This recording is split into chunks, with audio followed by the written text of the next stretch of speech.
Sixième étape de Public Sénat sur le Tour de France. Nous sommes aujourd'hui dans le sud-ouest, plus précisément à Villeneuve-sur-Lot. Alors une ville chargée d'histoire puisqu'on a découvert ici des sites archéologiques de première importance.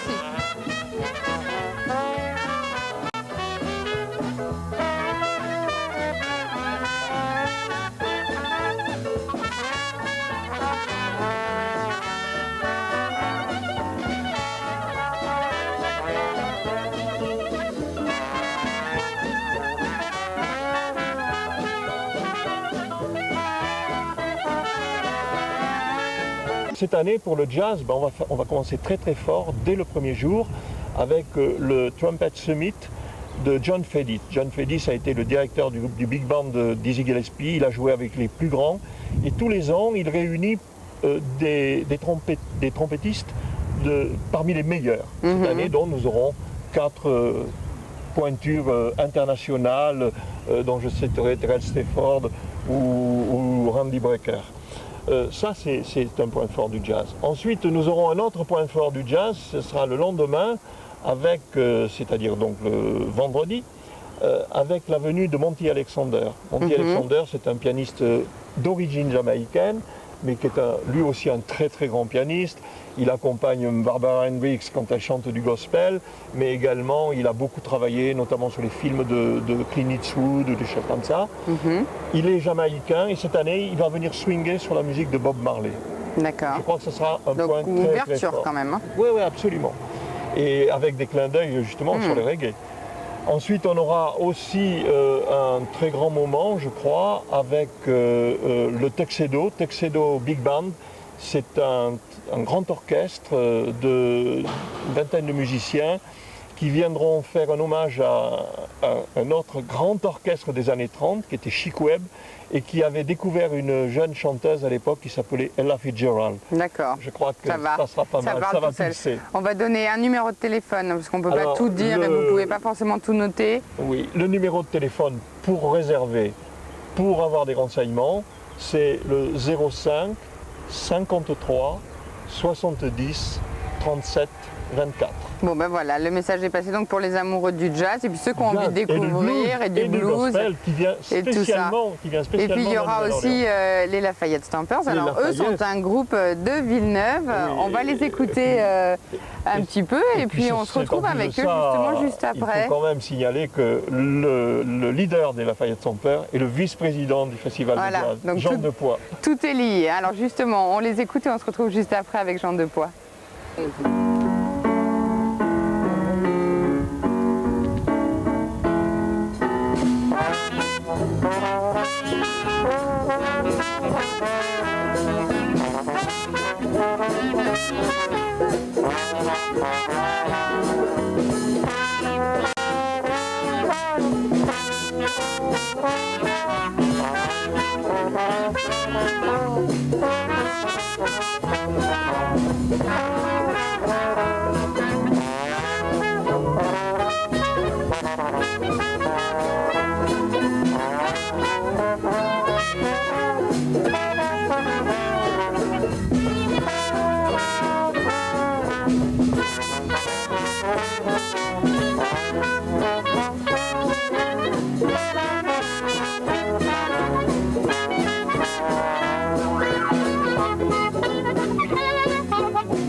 Bonjour.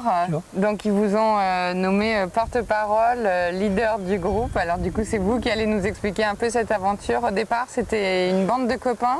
Voilà, alors c'est une bande de copains qui a été créée par Jacques Balmont, que vous avez vu tout à l'heure, qui lui a donné son nom de Lafayette Stampers. Lafayette Stampers, on peut le traduire en les agités de la place Lafayette. La place Lafayette, c'est une place de Villeneuve. Hein. Et la place Lafayette, c'est la place de Villeneuve, la place des Cornières, c'est-à-dire la place centrale à Arcade, suivant plan type de toutes les Bastides du sud-ouest. Alors à quand il remonte ce groupe? Ça fait un petit bout de temps, hein. Alors moi je suis arrivé en 65, le groupe existait déjà, l'appellation existait déjà. C'est construit à Villeneuve le centre culturel. Et dès qu'il y a eu une belle salle, il y a des salles de répétition et c'est à partir de là que le centre s'est développé. Si comment vous avez fait pour tenir? Parce qu'on dit toujours que les groupes, il y a un moment où ça clash. Et voilà, vous, ça fait plus de 35 ans. Voilà, que ça dure. Eh bien, il se trouve qu'il y a, dans ces petites villes, il y a des inconditionnels, il y a des gens qui ne quittent jamais leur ville, qui sont très attachés, et il s'est trouvé qu'il y avait quelques amateurs musiciens qui ont tenu ça. C'est quoi? C'est l'amour du jazz aussi qui vous tient? Oui, oh ben ça c'est l'amour du jazz qui nous tient, et le plaisir de jouer ensemble, et le plaisir de se voir régulièrement, c'est bien. Alors vous répétez assidûment quand même on répète souvent? à peu près toutes les semaines, chez moi qui habite là, à quelques mètres sur le bord du Lot dans une cave. Donc là on y invite des copains l'hiver, et puis l'été, eh bien, les occasions se présentent comme le festival de Villeneuve, pour lequel nous sommes devenus depuis maintenant quelques années des habitués. Alors vous allez justement jouer ici dans votre ville. C'est le fait de jouer à Villeneuve quand on habite Villeneuve, j'imagine que ça a un petit côté affectif particulier quand même. Ah bah oui, et puis c'est le plaisir d'être avec les amis, finalement on se connaît. Vous savez que ça va être plein, vous savez pas non, les gens ne viennent pas quand même spécialement pour nous, je pense pas, mais enfin, on retrouve dans les gradins beaucoup de gens et d'amis. Ça permet de passer de très très bons moments. Et au niveau de ce que vous jouez, alors vous décidez comment? Parce que vous êtes plusieurs, donc j'imagine qu'il y a des fois on n'est pas toujours d'accord sur le choix. Bah, on joue exclusivement ce qu'on appelle la musique de la Nouvelle-Orléans. C'est cette musique gaie, entraînante qui existe depuis le début du siècle. Bon, du point de vue du programme et du répertoire, qu'est-ce qu'on a? On se sélectionne tous les ans un certain nombre de morceaux. On a, mais qu'est-ce qu'on a? Une cinquantaine de morceaux en permanence qui permettent de jouer et puis qu'on fait évoluer d'une année. C'est un peu, on a vu un extrait, on va finir l'émission avec vous. C'est ça qui est formidable. Tout de suite, ça met de bonne humeur. C'est ça, c'est absolument. C'est le but, c'est de se faire plaisir. C'est ça, se faire plaisir et vraiment de rester jeune, hein, c'est bien. Alors on pourra donc vous voir ici sur la scène du Lot. Voilà. J'ai pas le programme en tête par cœur, je crois que c'est le 14 déjà. On joue deux fois, c'est-à-dire on joue dans l'après-midi du 14, le 14 étant une journée entièrement gratuite. Ouais. Et puis on joue le 17, c'est-à-dire le dernier jour, dans l'après-midi. Juste avant le spectacle du soir. Voilà, donc ici à Villeneuve-sur-Lot. Et puis écoutez, on va en profiter, on va finir l'émission avec vous, mais on va les retrouver et vous retrouver là-bas sur la scène, sur le Lot. On finit donc cette émission ici à Villeneuve-sur-Lot, sur la scène, sur le Lot, en musique comme promis, avec les Lafayette Stampers. Donc c'est à vous, messieurs.